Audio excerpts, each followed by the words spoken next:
Hello everyone, welcome to the SPMIS Academy. My name is Prashant Kumar Mishra और आज हम लोग डिस्कस करने वाले हैं current affairs.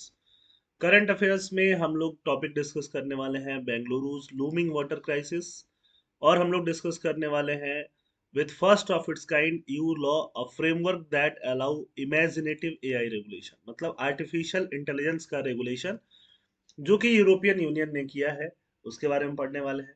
One nation one election आपको पता है, ऑलरेडी न्यूज में चल रहा है, जिसको हम लोग साइमल्टेनियस इलेक्शन के नाम से भी जानते हैं। ये भी हम लोग डिटेल में डिस्कस करने वाले हैं। कल भी हमने साइमल्टेनियस इलेक्शन की बात की और आज भी हम लोग इसकी बात करने वाले हैं। कल हमने देखा कि साइमल्टेनियस इलेक्शन कैसे लगाया जाएगा। आज हम देखेंगे कि उसके क्या फायदे होंगे या क्या नुकसान होगा। प्रोज और कॉन्स दोनों हमने देखने वाले हैं। Here is a brief introduction about myself. Let's start. पहला टॉपिक हमारा है expressing view on Bengaluru's looming water crisis. Bangalore का जो लूमिंग वाटर क्राइसिस है, ये हमारे जीएस पेपर वन के लिए काफी इंपॉर्टेंट है। अर्बनाइजेशन करके टॉपिक आता है कि अगर किसी अर्बन एरिया में पानी ही नहीं है, वाटर क्राइसिस है, तो फिर अर्बनाइजेशन अच्छे से हो नहीं रहा है। अगर हम इसको प्रॉब्लम को सॉल्व कर पाए तो science and tech scientific solution अगर दे पाए तो वहां भी यूज किया जा सकता है। प्रीलिम्स वगैरह में भी कुछ कुछ की पॉइंट्स पूछे जा सकते हैं। इसका सोर्स हमने लिया है इंडियन एक्सप्रेस से। ये आप देखो, बहुत सारा जो बेंगलोर का जगह है, जैसे मार्थली एक जगह है, उसके अलावा आर के आर पुरम जगह है, बहुत सारे प्लेसेस जो हैं बेंगलुरु में, एच एस आर लेआउट, वहाँ पे पानी की जो है भयंकर किल्लत देखने के लिए आ रही है। तो इसको हम डिटेल में समझते हैं कि ये प्रॉब्लम अभी है कि हमेशा से रही है बेंगलोर में, ऐसा क्या रहा है। 4 डिकेड्स में, 4 डिकेड मतलब कितना होता है, 40 ईयर्स। 40 ईयर्स में ये वर्स्ट वाटर क्राइसिस है बेंगलुरु का, या फिर हम बोले कर्नाटका का। City needs 2600 to 2800 million litre एक दिन में। 2600 टू 2800 मिलियन लीटर पानी चाहिए, क्योंकि वहां पे रेसिडेंट कितने हैं, 1.4 करोड़ के, 1.4 करोड़ के आसपास रेसिडेंट है। बट उसका आधा अमाउंट ही मैनेज कर पा रही है बेंगलोर। वहां पे 13,000 बोरवेल है, जिसमें 7,000 तो ड्राई हो चुके हैं। The state government has decided to use milk tanker भेज रही है, मिल्क टैंकर से पानी भिजवाया जा रहा है। तो इतनी खराब सिचुएशन वहां पे आ रही है।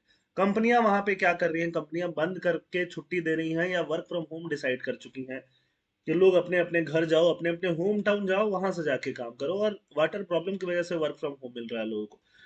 एक्सपर्ट तो ये भी बोल रहे हैं कि सिचुएशन आने वाले टाइम में और ज्यादा खराब होने वाली है। अभी तो सिर्फ मार्च चल रहा है, wait for the April and मई।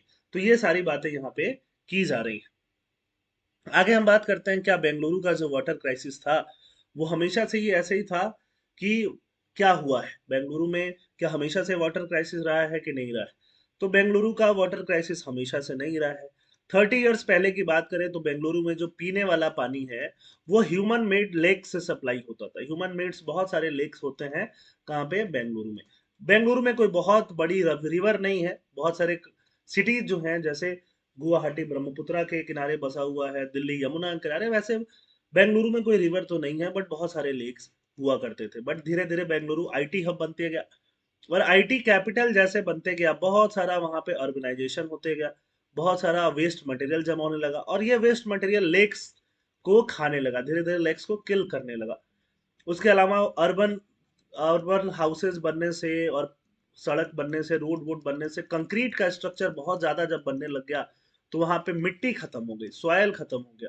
पहले जब बारिश होता था तो बारिश डायरेक्टली सॉयल से होके ग्राउंड वाटर को रिचार्ज करता था।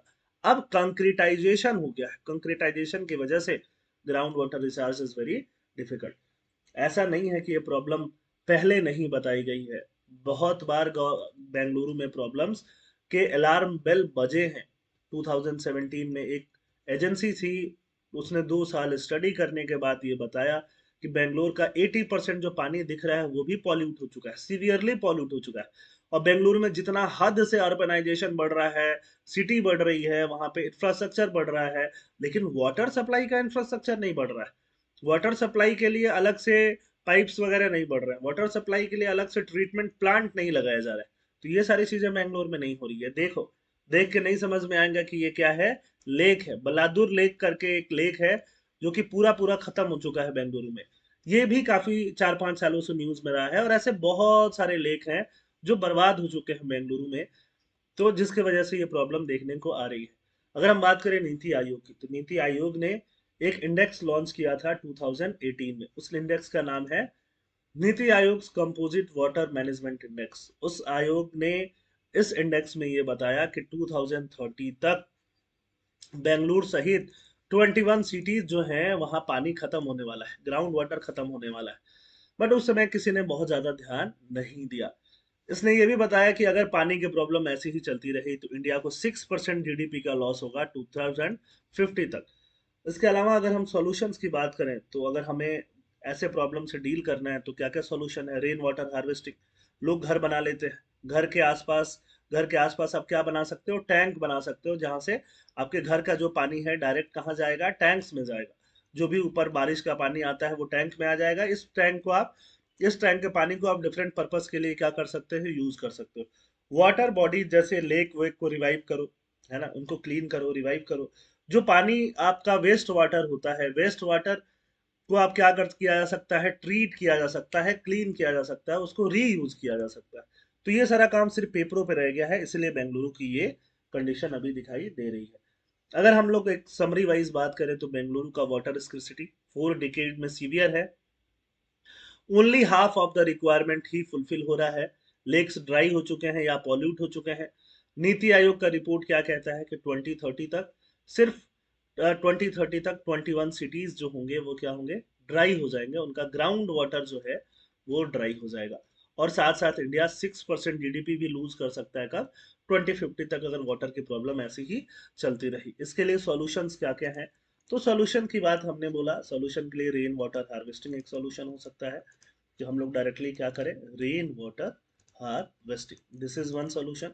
दूसरा हम लोग क्या कर सकते हैं? उसके लिए हम कर सकते हैं ग्राउंड वाटर रिचार्ज कर सकते हैं, reuse cleaning of ground water कर सकते हैं, रीयूज क्लीनिंग ऑफ वाटर कर सकते हैं, है ना। तीसरा हम लोग क्या सॉल्यूशन कर सकते हैं? रिवाइवल ऑफ वाटर बॉडीज कर सकते हैं, रिवाइवल ऑफ वाटर बॉडीज। ऐसे बहुत सारा सॉल्यूशन जो है वो लेके आया जा सकता है। पढ़ते हैं नेक्स्ट टॉपिक की तरफ। नेक्स्ट टॉपिक किसके ऊपर है? नेक्स्ट टॉपिक है आर्टिफिशियल इंटेलिजेंस के रेगुलेशन के ऊपर है। डायरेक्टली रेगुलेशन की बात करोगे तो रेगुलेशन गवर्नेंस का पार्ट बनता है। आर्टिफिशियल इंटेलिजेंस की बात करोगे तो साइंस एंड टेक्नोलॉजी का पार्ट बनता है। और साथ साथ में आर्टिफिशियल इंटेलिजेंस आपके ऐसे के लिए बहुत इंपॉर्टेंट है, या टेक्नोलॉजी पे पूछे या आर्टिफिशियल इंटेलिजेंस पे डायरेक्ट पूछे। अब ये टॉपिक हम क्यों पढ़ने वाले हैं? ये टॉपिक हम इसलिए पढ़ने वाले हैं कि यूरोपियन यूनियन ने आर्टिफिशियल इंटेलिजेंस पे एक रेगुलेशन लेके आई है, जो कि ऑब्वियसली इंडिया में तो नहीं है, बट ये एक बहुत ही इमेजिनेटिव रेगुलेशन है। आर्टिफिशियल इंटेलिजेंस से होने वाले जो प्रॉब्लम्स हैं उनको इमेजिन किया गया है, आर्टिफिशियल इंटेलिजेंस से होने वाले जो रिस्क हैं उनको इमेजिन किया गया है, और इमेजिन करके रेगुलेशन बनाया गया है, लॉ बनाया गया है। तो इसको हम टॉपिक्स को डिटेल में देखते हैं। लॉ का नाम क्या है? Artificial intelligent act.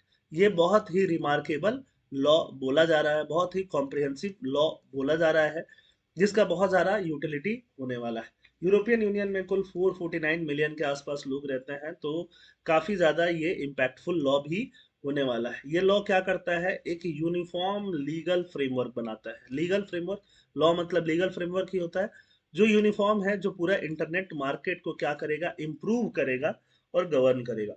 लॉ ने क्या किया है? लॉ ने आर्टिफिशियल इंटेलिजेंस से होने वाले जो रिस्क है उनको कैटेगराइज कर दिया है। मिनिमल रिस्क, कुछ काम ऐसे हो सकते हैं जिसमें रिस्क कम हो, आर्टिफिशियल इंटेलिजेंस वाले। कुछ में रिस्क हो बट थोड़ा ज्यादा हो, लिमिटेड रिस्क। कुछ में हाई रिस्क, और कुछ क्या है? Unacceptable risk. ऐसे अलग अलग 4 कैटेगरीज बना दी हैं। किसने? इस लॉ ने बना दी है। अब हम बात करते हैं और इस लॉ ने और क्या क्या काम किया है। लॉ ने बोला है कि अगर यूरोपियन यूनियन के अंदर कोई भी सर्विस प्रोवाइडर, कोई भी कंपनी आर्टिफिशियल इंटेलिजेंस यूज कर रही है, चाहे वो यूरोपियन यूनियन में रह रही है या उसके बाहर रह रही है, सब पे ये लॉ अप्लाई होगा। फॉर एग्जाम्पल, इससे इंडिया या भारत क्या सीख सकता है? कि अगर कोई लॉ बनता है इंडिया में आर्टिफिशियल इंटेलिजेंस के ऊपर, तो जो भी कंपनियां हैं, चाहे वो गूगल है, माइक्रोसॉफ्ट है, इंडिया में है या इंडिया में नहीं है, सबके ऊपर वो लॉ अप्लाई होगा जो इंडिया से रिलेटेड होगा। साथ ही साथ ये लॉ आर्टिफिशियल इंटेलिजेंस सिस्टम को डिफाइन करती है, मशीन बेस्ड सिस्टम, जिसका कुछ क्या होगा? ऑटोनॉमी होगा। ये और क्या करती है? और जो रिस्क वाली चीजें हैं, रिस्क वाली चीजों को बहुत ज्यादा प्रोहिबिट करने का काम करती है। एआई की बहुत सारे प्रैक्टिसेस, एआई से लोगों को मैनिपुलेट किया जा सकता है, एआई से लोगों को डिसीव किया जा सकता है, एआई से लोगों का मेंटली डिस्टॉर्ट किया जा सकता है, उनका बिहेवियर खराब हो सकता है।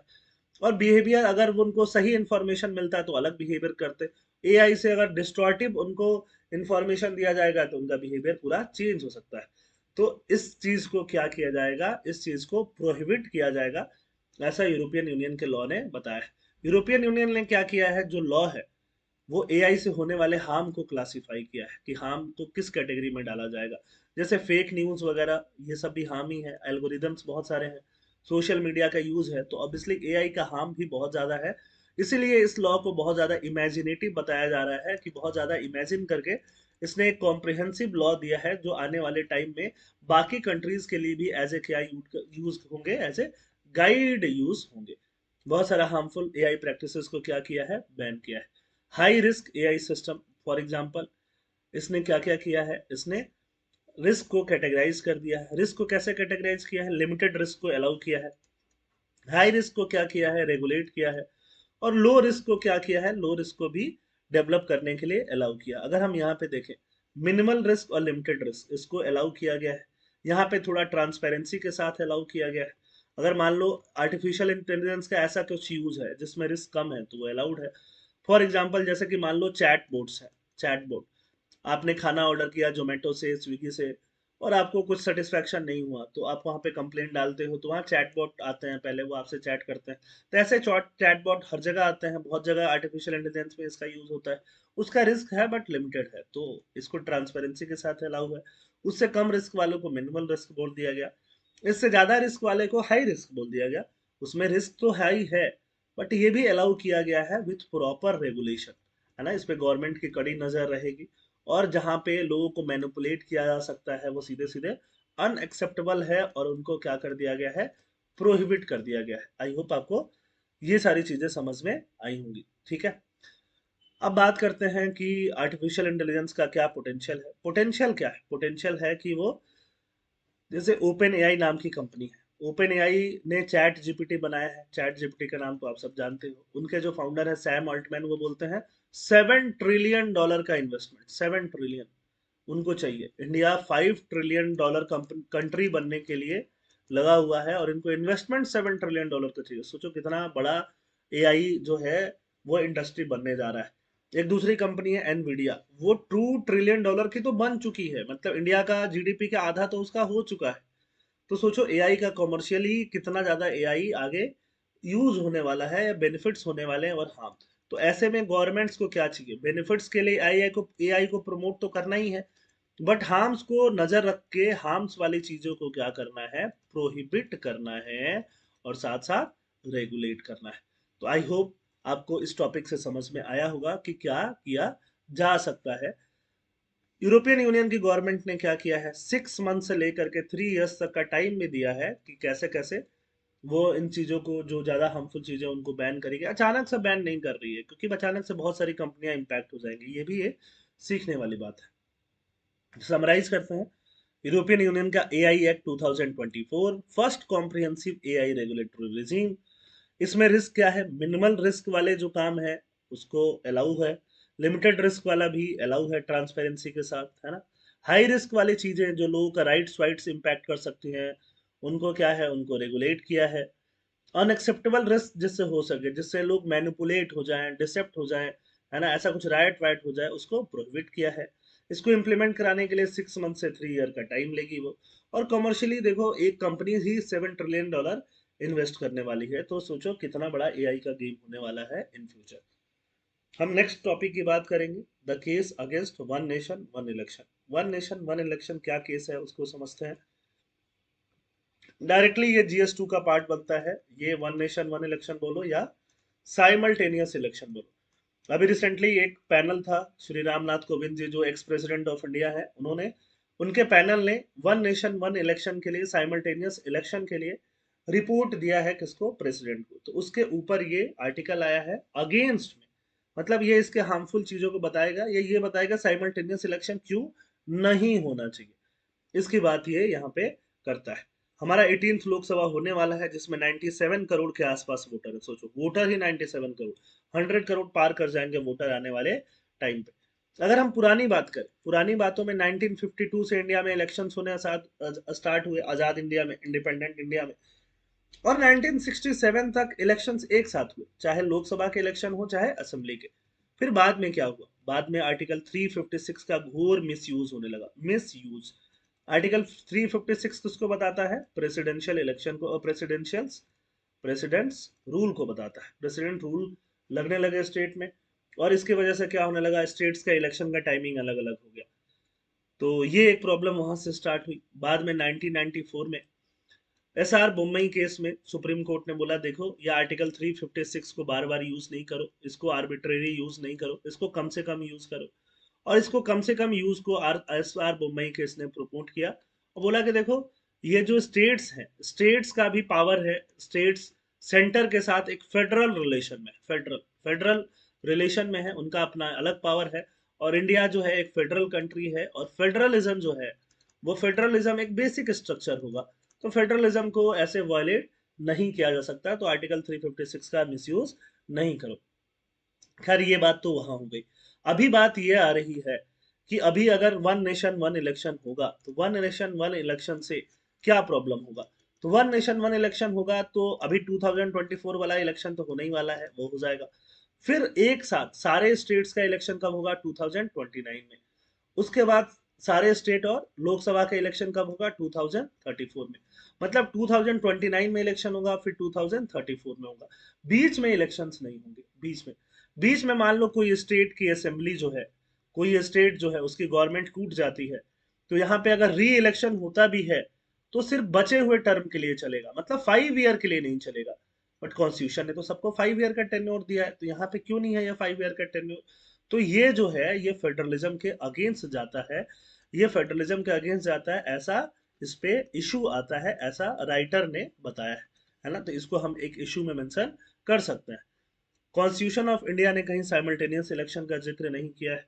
कॉन्स्टिट्यूशन ऑफ इंडिया जो है वो 3 टायर सिस्टम देती है, 3 टायर गवर्नमेंट का सिस्टम देती है, जहाँ पे वहाँ पे सेंट्रल गवर्नमेंट की बात करती है, स्टेट गवर्नमेंट की बात करती है, लोकल गवर्नमेंट की बात करती है, जिससे कि ज़्यादा से ज़्यादा लोगों का पार्टिसिपेशन बढ़ता है। इसी वजह से यहाँ पे आर्ग्यू किया जा रहा है कि इलेक्शन जो है साइमल्टेनियस नहीं होने चाहिए। इलेक्शन साइमल्टेनियस नहीं होने चाहिए, इसका दूसरा concern, second concern, first concern तो हमने देख लिया फेडरलिज्म है। सेकंड कंसर्न क्या है? सेकंड कंसर्न क्या है कि अलग अलग इलेक्शन में अलग अलग इश्यूज होते हैं। बड़े इलेक्शन में, नेशनल इलेक्शन में, लोकसभा के इलेक्शन में नेशनल इश्यूज होते हैं। National issues, for example national issues क्या होगा? फॉरेन पॉलिसी होगा, इनकम टैक्स, ठीक है, नेशनल सिक्योरिटी, ये सब मैटर होंगे। बट लोकल इलेक्शन जब होता है, वाटर, प्रॉपर्टी टैक्स, ये सब इलेक्शन होता है, जब दोनों इलेक्शन एक साथ ही होंगे, तो ये सारे इश्यूज एक दूसरे के साथ क्या हो जाएंगे? मर्ज हो जाएंगे। लोकल इश्यूज ब्लर हो जाएंगे, लोकल इश्यूज नेशनल इश्यूज के साथ क्या हो जाएंगे? मिक्सअप हो जाएंगे, ब्लर हो जाएंगे, है ना। तो इससे डाइल्यूट हो जाएंगे लोकल इश्यूज, लोकल पॉलिटिक्स क्या हो जाएगी? डाइल्यूट हो जाएगी। ये सेकंड कंसर्न रेज किया गया है। थर्ड कंसर्न क्या रेज किया जा रहा है? थर्ड कंसर्न ये रेज किया जा रहा है कि देखो, इतना इलेक्शन एक साथ होना है और इलेक्शन कमीशन इलेक्शन कराएगी। इलेक्शन कमीशन ने इलेक्शन कराया था किसका? झारखंड का। झारखंड का इलेक्शन कराया तो 5 फेज में कराया। वेस्ट बंगाल का इलेक्शन कराया तो 8 फेज में कराया। तो जो एक स्टेट का इलेक्शन में इतना टाइम ले रही है, क्या साइमल्टेनियस इलेक्शन करा भी पाएगी? क्या रामनाथ कोविंद जी की जो कमेटी थी, उन्होंने इलेक्शन कमीशन से कंसल्ट किया था? क्या उनके पास इतना लॉजिस्टिक सपोर्ट है, इतना मैन पावर है, इतना ईवीएम है, इतना सिक्योरिटी पर्सनल है कि सारे इलेक्शन एक साथ हो पाएंगे? तो ये 3 कंसर्न रेज किया गया है। अगर हम केशवानंद भारती केस की बात करें, तो केशवानंद भारती केस में बेसिक स्ट्रक्चर डॉक्ट्रिन आया। और इंदिरा गांधी वर्सेस राज नारायण केस 1975 में सुप्रीम कोर्ट ने बोला डेमोक्रेसी क्या है? एक बेसिक स्ट्रक्चर है, बेसिक फीचर है। और सिंस डेमोक्रेसी बेसिक फीचर है, इसीलिए फ्री एंड फेयर इलेक्शन भी क्या होगा? एक बेसिक फीचर होगा। ये इस केस में बोला गया। तो एक फोर्थ कंसर्न ये भी निकल के आ रहा है, फोर्थ कंसर्न, कि जब इलेक्शन क्या सही से हो पाएगा, क्या क्या फ्री एंड फेयर इलेक्शन हो पाएगा क्या? तो ये फोर्थ कंसर्न है। तो ये सारे कंसर्न्स को एड्रेस करने के बाद ही वन नेशन वन इलेक्शन होना चाहिए, ये बात कौन कह रहे हैं? राइटर कह रहे हैं। अब ये चारों कंसर्न्स हमने डिस्कस कर लिए। अब हम नेक्स्ट टॉपिक डिस्कस करते हैं, जिसमें कि फॉर्मर जो सीईसी हैं सुनील अरोड़ा, इन्होंने लिखा है और बोला है कि वन नेशन वन इलेक्शन से क्या फायदे हैं, इन्होंने फायदे बताए। हमने थोड़ा कंसर्न देख लिया, इश्यूज देख लिया, फायदे देखते हैं। आर्गुमेंट्स इन फेवर, तो बहुत सारे बेनिफिट इन्होंने बताए कि बेनिफिट क्या क्या होगा। Optimal use of man power का यूज ऑप्टिमल होगा, सेविंग्स होगा, बहुत सारा पैसा बचेगा, है ना। सिक्योरिटी पर्सनल और टीचर्स वगैरह जो भी इलेक्शंस में लगते हैं वो एक ही बार लगेंगे, हर बार बार बार नहीं लगते रहेंगे। पब्लिक लाइफ कम से कम डिसरप्ट होगी, गवर्नेंस पे फोकस ज्यादा होगा, ऑब्स्ट्रक्शन कम होगा, डेवलपमेंट प्रोग्राम ज्यादा से ज्यादा होंगे, गवर्नमेंट ज्यादा, पॉलिटिशियन ज्यादा गवर्नेंस पे फोकस करेंगे रादर देन इलेक्शन पे। तो ये सारे फायदे इन्होंने बताए हैं डायरेक्टली, जैसे पॉइंट वाइज मैंने यहाँ पे लिखा है एज इट इज, आप इनको आंसर में यूज कर सकते हो, डिट्टो डिट्टो कॉपी करके आ सकते हो। उन्होंने ये भी आर्गुमेंट दिया है कि जैसे कि अगर इलेक्शंस होता है साइमल्टेनियस और वहां पे नेशनल इशू होता है, वहां पे अगर लोकल इशू होता है, तो क्या वो दोनों ब्लर हो जाएगा इश्यूज? तो ऐसा नहीं है, इन्होंने बोला ऐसा नहीं है, ऐसा हो चुका है। लोकसभा इलेक्शन के साथ बाकी इलेक्शंस भी हो चुके हैं पहले भी, है ना। बाकी इलेक्शंस हो चुके हैं अलग अलग स्टेट के, अलग अलग जगहों के, और वहां लोकल इश्यूज और नेशनल इशू ब्लर नहीं हुई, क्योंकि नेशनल जो लोकसभा के इलेक्शन है उसमें लोगों ने अलग पार्टी को वोट दिया, और लोकल इलेक्शन जो है असेंबली का इलेक्शन में लोगों ने अलग पार्टी को वोट दिया। लोगों ने अलग अलग पार्टी को वोट दिया, क्योंकि इंडिया के लोग क्या है, मैच्योर है, इंडिया की डेमोक्रेसी क्या है, मैच्योर है। उन्होंने दिल्ली का एग्जाम्पल लिया, उड़ीसा का एग्जाम्पल लिया, अलग अलग जगहों का एग्जाम्पल लिया जहां ऐसा हुआ है। तो उन्होंने बोला है कि यहाँ पे इलेक्शन एक साथ कंसर्न कराने से कोई भी डोमेस्टिक इशू ब्लर नहीं होगा। तो ये बातें इन्होंने बोली है। आई होप आपको दोनों टाइप के आर्गुमेंट समझ में आ गए होंगे, है ना। अगर आर्गुमेंट समझ में आ गए हैं तो ये है इसका समरी। 1952 से 67 एक साथ इलेक्शन हो रहा था, है ना। आर्टिकल 356 का मिसयूज होना शुरू हुआ। फिर एसआर बम्बई केस में फेडरलिज्म को बेसिक स्ट्रक्चर बोला सुप्रीम कोर्ट ने, मिसयूज उसके बाद से होना कम हो गया। अभी अगर प्रॉब्लम बताएं तो प्रॉब्लम क्या है, 3 टायर स्ट्रक्चर हमारा कॉन्स्टिट्यूशन बोलता है ना, बट लोकल डिमांड अलग है, नेशनल डिमांड अलग है, दोनों को ब्लर होने के चांसेस है। फेडरलिज्म इम्पैक्ट हो सकता है, free and fair election impact हो सकता है, लॉजिस्टिक इशू आ सकते हैं। तो ये सारे इश्यूज यहाँ पे बताए गए, बट बेनिफिट्स बहुत सारे, टाइम सेविंग, मनी सेविंग, है ना, गवर्नेंस आसान होगा, ये सारे बेनिफिट्स हैं। अगर आपको ये समझ में आ गया है तो यहाँ पे एक क्वेश्चन करो, प्रीलिम्स प्रैक्टिस क्वेश्चन, और पॉज करके कमेंट में इसका आंसर बताओ। Free and fair election as basic feature of the constitution, free and fair election basic feature है ना। तो ऐसा सुप्रीम कोर्ट ने किस केस में बोला है? यहाँ पे 4 केस हैं, देखो और बताओ। सेकंड क्वेश्चन का आंसर दो, फेडरलिज्म जो है बेसिक स्ट्रक्चर है, तो इसमें ये 4 केस हैं, यहाँ भी देखो और बताओ क्या आंसर होगा। ठीक है, चलो, थैंक यू, जय हिंद।